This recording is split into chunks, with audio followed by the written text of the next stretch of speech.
Well, it's Sunday. That it is. I wonder what that means. I know that I'm here, and usually that means we're going to talk comic books. I think that's a good option. Don't have an intro video, so we're just going up, giving everybody a second to join in. Mm-hmm. I'm also pulling it up on my phone just so that I want to hear the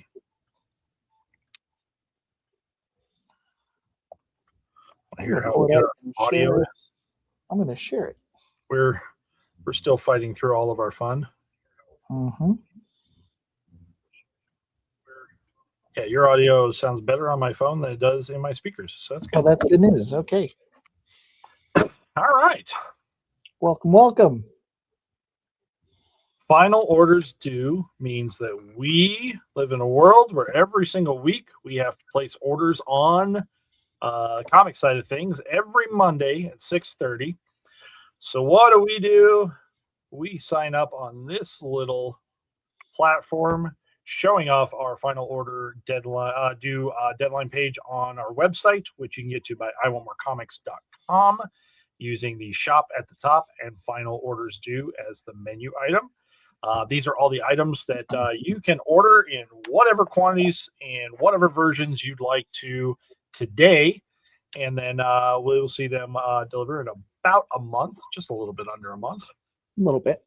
But we take the time because there's 385 items on here, variants included, to go through things and turn around and highlight some of the stuff. Mm-hmm. Welcome to the show, Dr. Mambo. Hey, Mambo. But yeah, there's a ton. There's certainly options. You got number ones, you got some variants, you've even got some VHS sized weirdness. Yes. I did stray away from a ton of variants, but I thought we'd talk about the big ones. We can start with either number ones or we can talk about absolutes that are dropping. I let you drive. Those. You tell me where to go. Let's hit up the absolutes and start where we typically start. The biggest universe that is to comics. Do you think they call it the absolute universe so that they'd be at the top of the alphabet every single time? Potentially, yes, and it's working out, so I'm not gonna. I mean, we're not marketing people. These people are smarter than us. That's correct. Absolute Comics have a few issues this week. Flash. Yeah, Martian Flash. Manhunter. Yep. Wonder Woman. Mm-hmm. The good ones for me are Derek Chews from Wonder Woman, the Mateus Baraga or Bergara, I'm gonna say. I'm gonna let you stumble. Yeah, Absolute Martian Manhunter is the one I really like. Bergara. And then Lyrics for Absolute Flash. Those are my picks.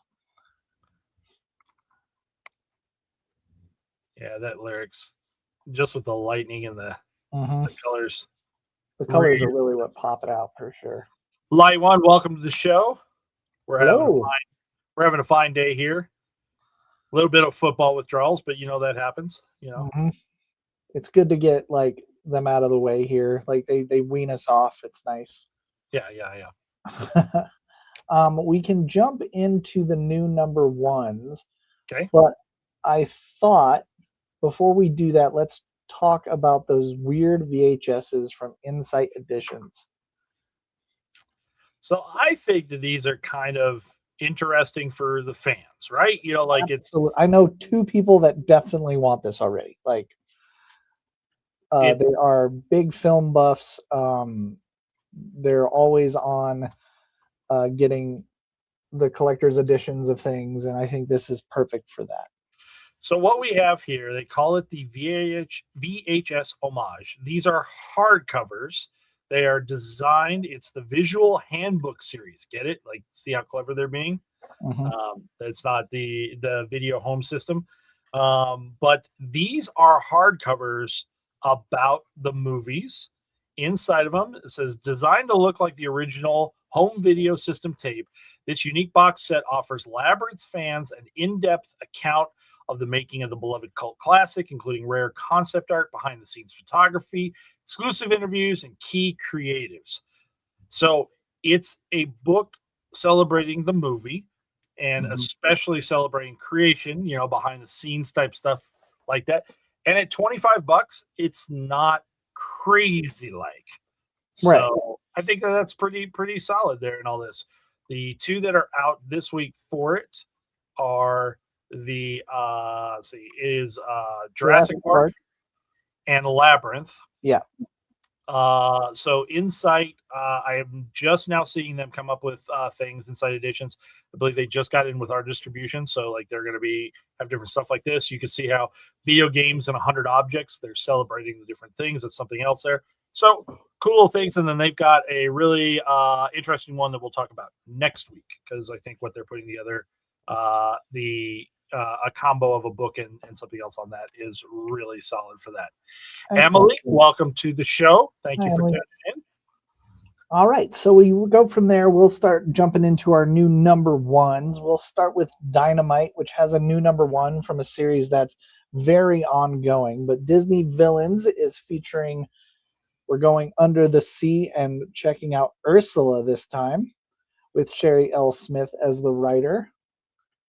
Cover A features a Mirka and Dolfo variant, and I think this one's going to be big for my Disney fans out there. So the Disney Villain series is typically coming to us with like a 4 or 5 part story, specifically, the villain-centric version. Maleficent here that we have is actually the second series of Maleficent. This is the final issue of that for number 5. Ursula, and then coming up also later this month, we'll do orders on Gaston. Yes. So this has been very successful for them, and kind of telling these tales in little small 5-parters means that we're not turning around and just wringing the cloth dry for it. The content is solid and good and gets to cover that, and you get some really cool little variants like this. I like the Andolfo is really nice, but like this is Jay Lee kind of threw me off.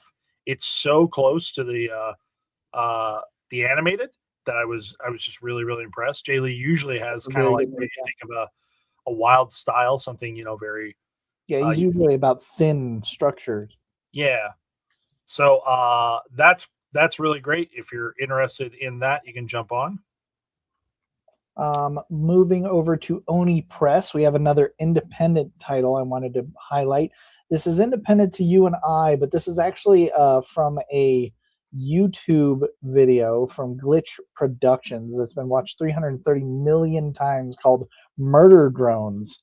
Murder Drones is about a future where there's no longer humans, but it is just robots that have been mining and fixing, and kind of a survival aspect for that. So there's a huge market for it out there, but as comics tend to do, they're kind of under the radar when they release, and I thought I'd highlight that. So if you are a fan of that or know someone that's a fan of that, now's the time to jump on. Very nice on that. And I think, just making sure here and all this, creator Wyatt Kennedy, you may have known, has done some stories inside Marvel Voices, but also did the Image series Knights, that I believe is also issue 18, I think, is out on this FOC this week there. So not somebody who has definitely got credits and chops to back it up. Excellent. Another one I thought was really cool, at least the premise is from Volt Comics.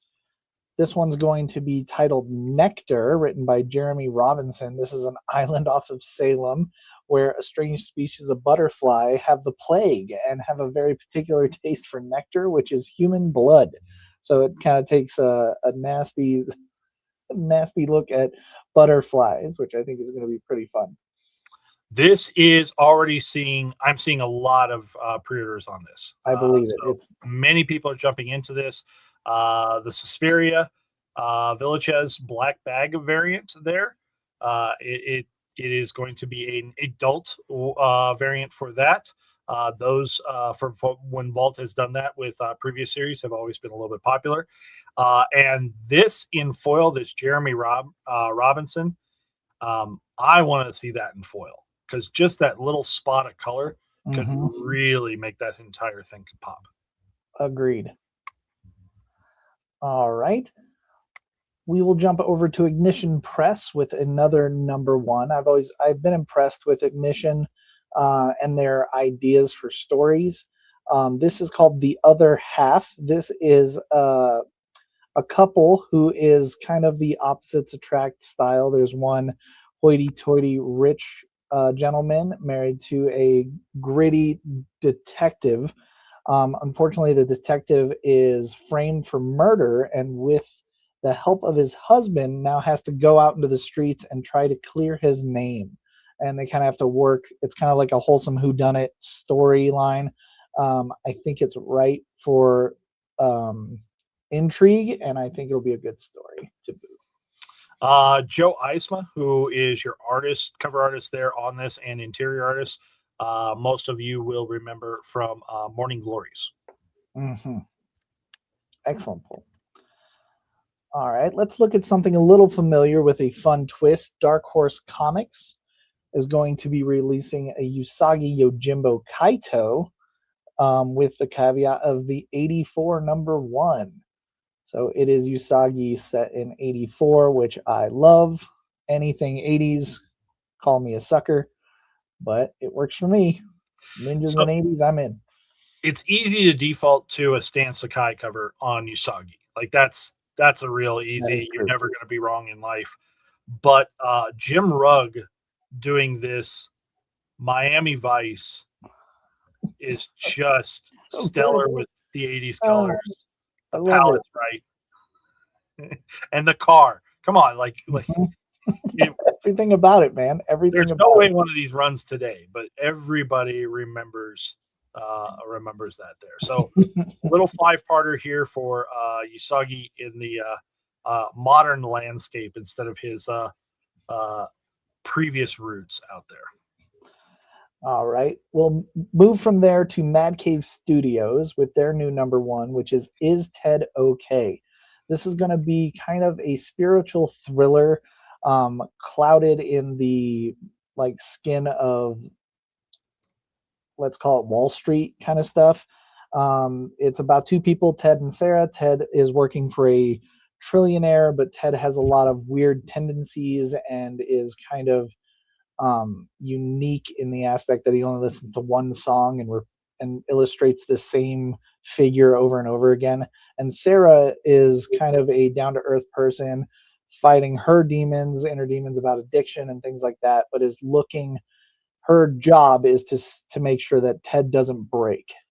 So there's going to be a lot of, I think, interesting cosmic sci-fi storylines and thriller aspects of something seems like it's normal and then takes a huge turn into the metaphysical. So Dave Chisholm, who is writer, artist, cover artist on this, is another name that maybe you don't know. Spectrum, and a lot of the really outside the mainstream independent titles, but has done several things where writing and art has been there. They always seem to blip and spike on people's interests and kind of peak up after the fact, and people are chasing them a little bit later. But I also wanted to give a second here to the Christian Ward B cover, because there's just the arts. Christian Ward does such amazing things, and this playing in this palette just works really well for this, and for what you described in that story seems to be pretty spot on. Excellent. All right, let's move over to IDW Comics with a new number one from a movie franchise called A Quiet Place. For all my fans of that, we have Storm Warning number one. This is going to take place on a small island that kind of put up their walls and just let everybody else deal with the problem. And they've kind of been living on their own away from this alien invasion of aliens that attack people through sound. So it's a whole town and society that's built upon being quiet. But there's one person that knows that it's only a matter of time before the problem does reach them, and kind of dealing with all that. Phil Hester at the helm. I think makes this a very awesome comic book. So if you're into this series at all, I think it's worth checking out. This is another one that's kind of a red flag warning about, will it be here? If you're slightly into it, you should be there on it early. Two parts to that. Number one, when I compare this to, say, how Event Horizon hit, that gives us a little bit of room to think that there'll be some success with this. So it allows us to carry it without a little bit of a problem. But again, we're kind of guessing as to how deep is it going to go and how. So raise your hand early for this thing. The other one is that I'm going to bring up is the Dave Johnson foil, which I'm a big fan of Dave Johnson. Foil. That's cool. Yeah, that's in foil. Now, there's a downside to this, is that this foil is $12.99. Like their IDW is charging quite a bit for their foils. Marvel is marking up their foils some. So I understand why. It costs extra money to turn around and do foil printing.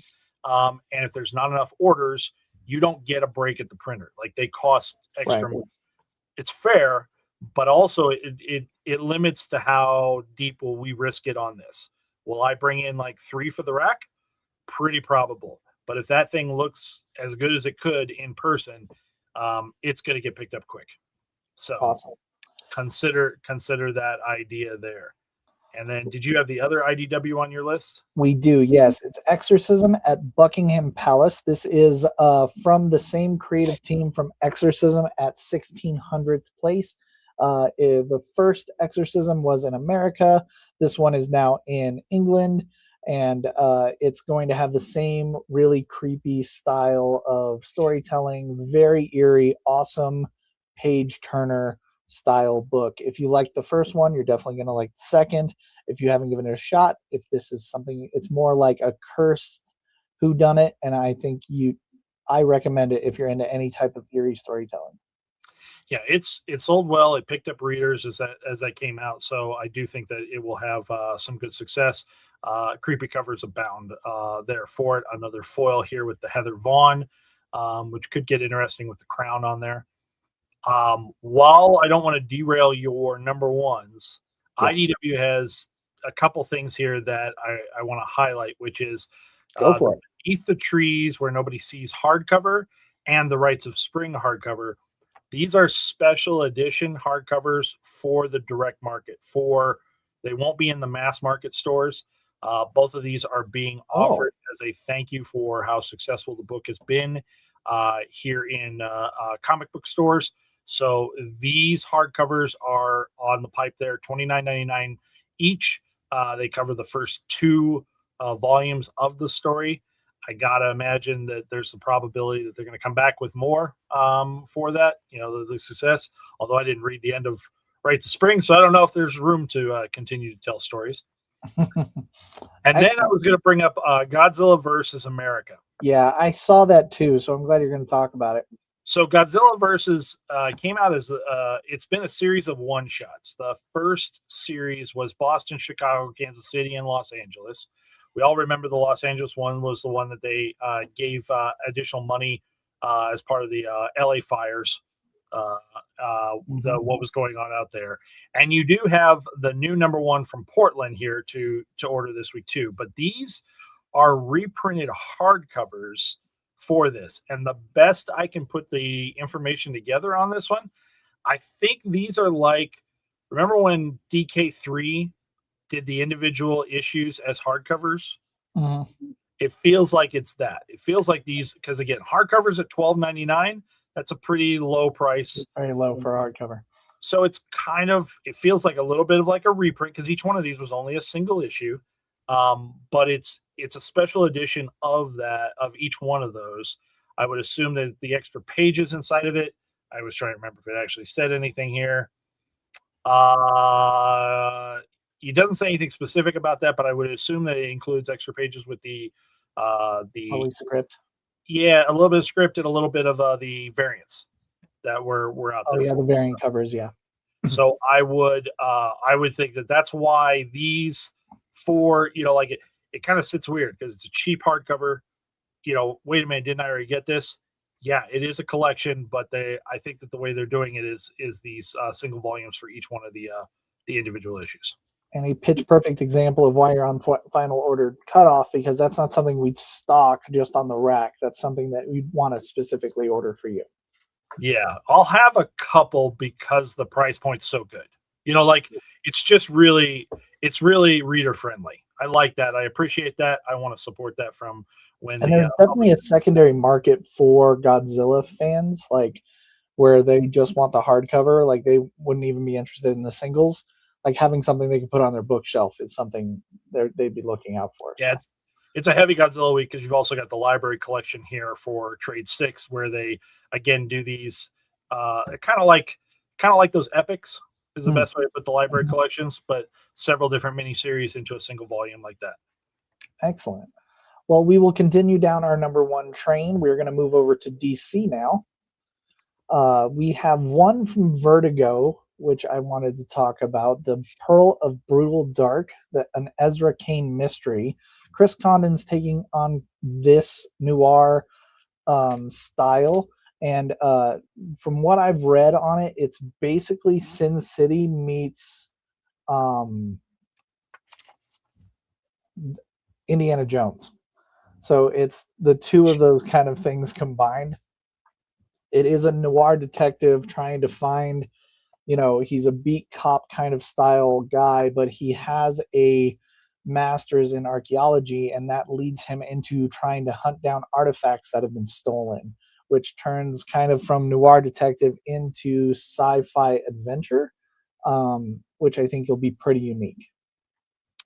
This creative team, I was shocked when I went back and realized how old their last book together was, because I thought, my mind said, oh, that just happened, right? But that Texas Blood is like almost 5 years old now from when it last came out. But if you guys remember that Texas Blood, this is the exact same creative team doing that. So the kind of pulpy way that they can tell a story. Variants are absolutely fantastic here, where again the Jacob Phillips on the main and the foil. This Alvaro Martinez Bueno is a connecting cover for all of the DC Vertigos. So you can turn around and have kind of like this nice little theme for the relaunch here. And then it's really torn as to whether Hayden Sherman or like Tula Lotay really delivers pulp better on these covers. It is a fight. That's so solidly done. And then I guess this Sean Phillips guy. Yeah, and then there's Sean Phillips, Just Sean Phillips, no big deal. Just coming over from Criminal real quick to drop a just stopping by. No big deal. Our next one from DC Comics actually comes off of a mini series they did called New History of the DC Universe. This will focus on the Dakota Incident. This is absolutely for DC lovers like me. I really like anything that's universe building, and the New History has been fantastic. Kind of, every 20 years or so, we got to kind of reboot the history and figure out how 100-year-old characters are only 25, 30, and kind of reset the standard of how long the DC universe has been alive. So this is just a retelling of those scenarios, and this one will kind of feature the Black History Month Dakota Incident, breaking out into all of those stars from that era. You're going to see so much here that's that DC milestone. Yeah, it's all milestone. Yeah, it's there. It's to give highlights. It's a universe that doesn't get enough appreciation for the storytelling that was done in it. Had amazing creators, and many of them are over here. Joseph Illidge, Draper Ivy, and then one of the big deals to me here is that the Dennis Cowan variant just fits so well. Yeah, it's excellent for inside that. So Dennis Cowan and Dan Jurgens teaming up on that variant there. So really solid, wonderful stuff. And next up, one more thing before we jump into Marvel, because I think we want to talk about this for a little bit. But Piranha Publishers is putting out something called Comics the Magazine. And Richie doesn't even know what I'm going to announce about this. I got nothing. I know it's important.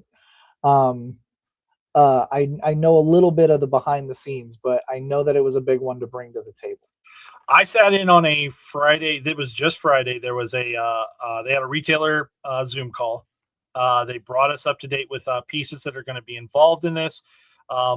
They all come. The people who are behind this, Prana Marketing, it comes from an area of marketing, literally, where they have been helped promote SourcePoint Press, Z2 Comics, various other smaller publishers, and help them reach and get a lot of also really good information about how the market is. It's more than just, hey, I can send you some newsletters and all this. Let's talk about where people are responding and where things are going. Comics and Magazine comes from, they started working with Chip Zdarsky on Zdarsky's book that we were giving away. He's had a monthly. Yep. Here's the problem. Chip might have gotten too big for a moment. I don't know if you've seen some of his announcements and where he's starting to talk, but Chip is about to take on a massive creator role at Marvel. Yeah. And it was going to cause the magazine just not to get the attention that they wanted to.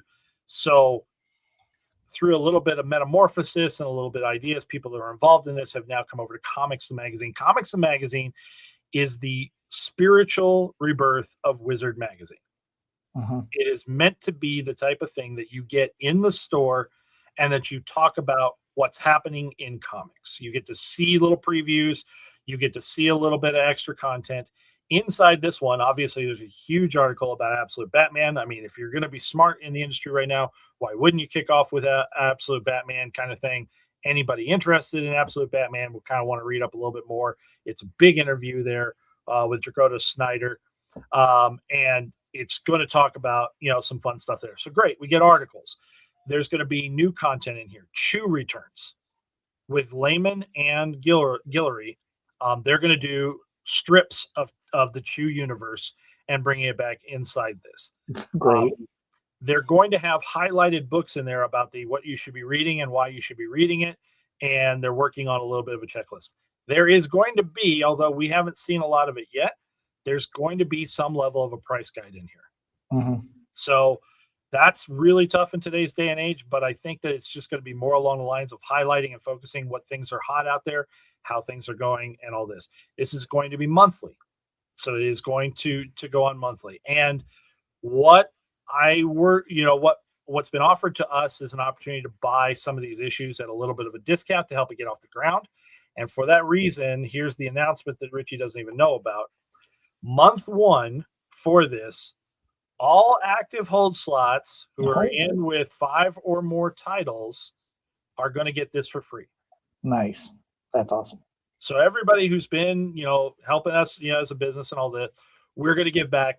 I believe in this book a lot. I think that there's a lot of that you should check out this book, even if you got to pay the $2.99. You should definitely read this book. But for hold slots, the first month at least will be free at $2.99. Again, small little caveat. It's for hold slots that are active, good standing, and have 5 or more titles on their pull. That's how we're basing off our numbers for what we're doing. But no matter what, you should just still get into it, even if you're buying the $2.99. Yeah, at $2.99, it's not a big ask. I think it'll be worth it. Pick up the first one, see if it's interesting enough, and then get on it monthly. They've got a lot of things that they're working on. It's still coming together, and them having to do it, they're timing it very well in the industry about what information is going to be out there. It's on a quick print turnaround. This is a big deal because people think about how news is stale in this day and age if it's not digital. From the time that they put the button on the issue to when it actually hits comic stores, it's going to be about 22 days. So that's not going to be very stale. Plus, a lot of the features are going to be things about, like, again, Absolute Batman. That's not new news to anybody, but talking about it and seeing some behind the scenes type things to it could be really good. It sounds to me like Comic-Con panels, which I love. So yeah. All right, so we're hit the limit, but we have so many Marvel that I'm gonna push through and try to get these done. Okay. We're all in Marvel now. These are all number ones. The first one's going to be Moonstar. Oh, you gotta skip Alias? Oh man. We'll go Moonstar. That's fine. Sorry. Moonstar is getting its number one. Sounds like she's gonna have a problem in this one. So Danny's always had a character that has deep rooted what's going on behind the scenes. What I read in here and all this sounds like it could tie back to some pieces really well and really highlight her as a character. The next one in X-Men world is Iceman Omega. This one is a new number one. However, this is an Infinity comic from Marvel's Infinity app, which means that it's in print for the first time. It's not technically a new number one. It is to us retail shops. Okay. So if you're not on that or haven't read it, this is going to be new to you. Going to be a mini series, 4-part issue, first time in print. Yep. From there, we can talk about X-Men Annual. Ryan Stegman on it. Anyone that's on X-Men is already going to get pulled for it. But if you are not a hold slot and you want to make sure you don't miss out on the story, this is where you pick that up. Only one variant on that, the Sanford Green, which is absolutely amazing. Yes, you'll know it really is. On Doom. So not wild there. Just pick between your and the Sanford Green. Because we're close to that, we'll go to Wonder Man. If you've been enjoying the show, a lot of critique on that. It's been really, really good.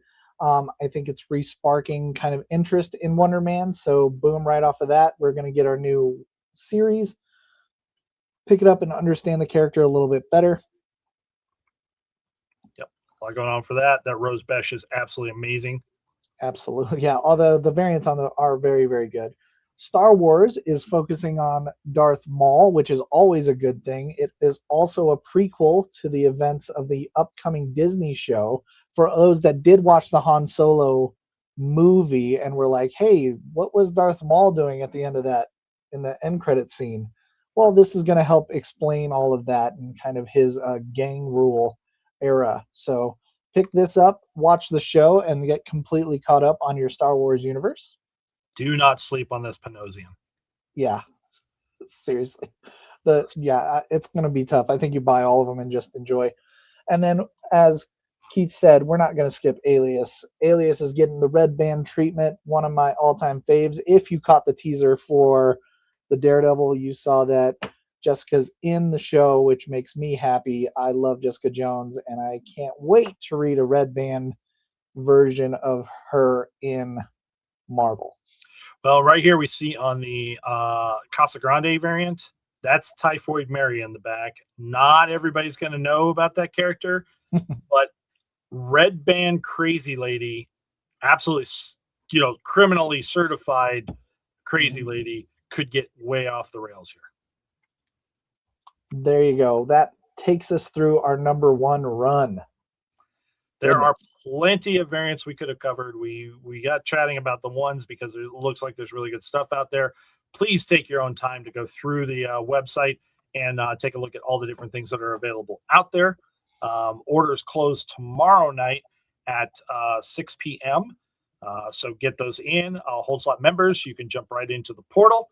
And if you don't know what I'm talking about when I say that, as your Hold Slot member, message us. We'll make sure that you see that. I knew some people. I asked a couple people how you like the portal. Like, I didn't see that email. Well, talk to us. We'll make sure that we get you in and all this.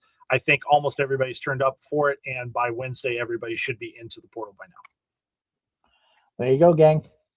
Thank you, one. Thank you all. We will turn around and be back with you guys on Tuesday with the new release rack, and Wednesday with the ever popular, always comical, the stream sale. See you then. Thank you.